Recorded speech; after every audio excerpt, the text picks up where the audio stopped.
Di siya nanganak, hindi sa kanya ang sanggol na kanyang dala, ni hindi na nga siya pwedeng manganak pa. Ito ang tinuran ng mga doktor sa mga investigador.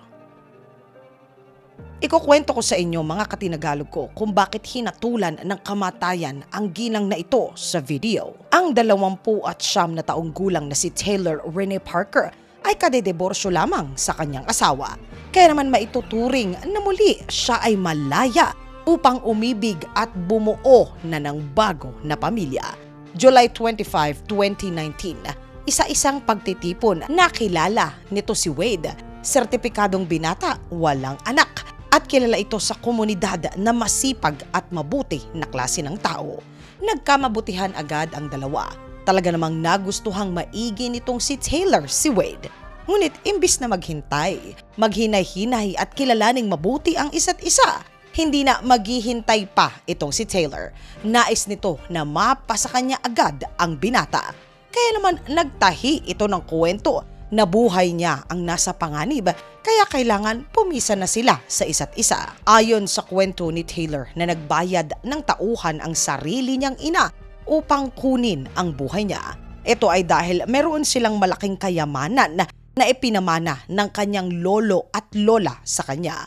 Galing daw ito sa minahan ng gasolinahan na pag-aari ng kanyang mga lolo at lola, at dahil sa kanya ito ipinagkakatiwala, ito naman na ikinagalit ng kanyang ina na siya namang dahilan upang umupa ito ng mga tao na kukuha naman sa buhay niya. Sa kwento niyang ito, naawa naman itong si Wade, kaya naman pumayag ito na silang dalawa ay magsama na. Ito ay kahit pa walang isang buwan mula nang sila ay magkakilala. Ngunit habang tumatagal, lumalabas ang katotohanan na hindi naman talaga siya mahal nitong si Wade. Kaya naman unti-unti ang pagsasama ng dalawa ay nagiging malamig na. Isa lamang ang lunas sa kwentong ito, ang sabihin nitong si Taylor na siya ay nagdadalang tao. Nang malaman ito ni Wade ay natuwa naman ito. Ito ang kanyang unang anak kung nagkataon. Ngunit hindi nagtagal, ang kasiyahang ito ay napalitan ng lungkot. Ibinalita ni Taylor sa kanyang kinakasama na nakunan daw siya. Sa sinapit ng sana ay ang magiging anak nilang dalawa, mas malapit pa si Wade kay Taylor. Ngunit hindi rin ito nagtagal. Unti-unti naramdaman na naman itong si Taylor na lumalayo na naman ang loob ng kanyang kinakasama sa kanya. Kaya inilabas nito ang isa na namang balita. Siya muli ay nagdadalang tao na naman. Sa balitang ito, muling uminit ang pagsasama ng dalawa. Ngunit iba na naman ang nararamdaman ng ina nitong si Wade. Natuklasan nito na may dalawang unang anak itong si Taylor at parehong wala sa kanya ang kustodiya. Napag-alaman ng ina ni Wade na hindi magandang klase ng ina itong si Taylor. Pabaya ito at walang pakialam. Kaya naman iba ang nararamdaman ng ina ng kanyang kinakasama patungkol sa kanya. Dahil hindi magkasundo, palaging pinalalabas nitong si Taylor na ang nanay ni Wade ang kontrabida sa buhay nilang dalawa. Palagi namang gumigitna na lamang itong si Wade sa away ni Taylor at ng kanyang ina. Nang panahon na iyon ay COVID, bawal pumasok ang sino man sa ospital, maliban na lamang sa mga pasyente. Kaya nakabase lamang si Wade sa sinasabi sa kanya ni Taylor tungkol sa kalagayan ng kanilang supling na kanyang daladala. Ayon daw sa OB, September 28, 2020 ang due date ng panganay nilang dalawa. Kaya naman August 20, itong si Taylor ay nag-gender reveal party pa. Babae daw ang kanilang magiging unang anak. Ngunit lingid sa kaalaman ng karamihan mga katinagalog, hindi naman talaga nagdadalang tao itong si Taylor. Ang mga ultrasound na ipinapakita nito ay binibili nito sa internet. Bumibili din ito ng silicone upang ilagay sa kanyang tiyan upang maging malaki ang itsura ng kanyang sinapupunan. Maging ang mga doktor na kanyang pinupuntahan ay alam ang kanyang totoong kalagayan.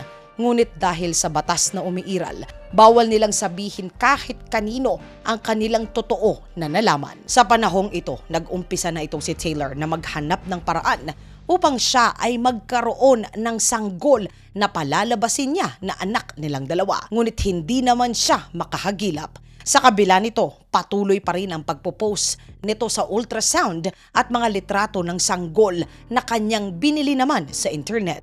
Magkaibigan itong si Taylor at si Regan.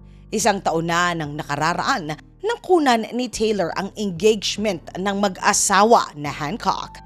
7.5 buwan na nagdadalang tao si Regan. Binisita ito ni Taylor upang dalahan ng Starbucks at regalo sa hindi pa nito isinisilang na sanggol na babae. October 9, 2020, nagulat ang ina nitong si Regan nang sa kanyang pagpasok sa tahanan ng kanyang anak upang ito sana ay bisitahin. Tigmak ng pulang likido ang tinitirahan nito. Agad na tumawag ng otoridad ang ina. Doon lalabas ang kwento na siya namang gugulat sa buong mundo. Umabot sa 100 beses na ginamitan si Regan ng matalas na sandata. 5 beses na pinukpok ng martilyo ang ulo niya. Nawala rin ang sanggol sa sinapupunan niya. 1 oras pa lamang ang nakararaan ng pahintuin ng highway patrol itong si Taylor. Ito ay nang makita nila na pagewang-gewang ang minamaneho nito na sasakyan.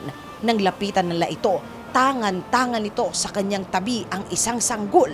Ang pusod nito ay nasa kanya pa na pantalon. Ayon sa report na sinabi nitong si Taylor sa mga doktor na siya ay nanganak sa sasakyan, agad ito naman ay dinala sa ospital upang ang mag-ina ay lapatan sana ng lunas. Ngunit kahit ang mga investigador ay hindi handa sa sumunod na narinig nila. Ayon sa doktor, hindi nakaligtas ang bata at hindi niya to anak. Hindi sa kanya ang sanggol na daladala ni hindi na siya pwedeng manganak pa dahil inalis na ang buong matres niya. Sa pagkakataong ito, nabuo na ang kwento na kumalat sa buong mundo.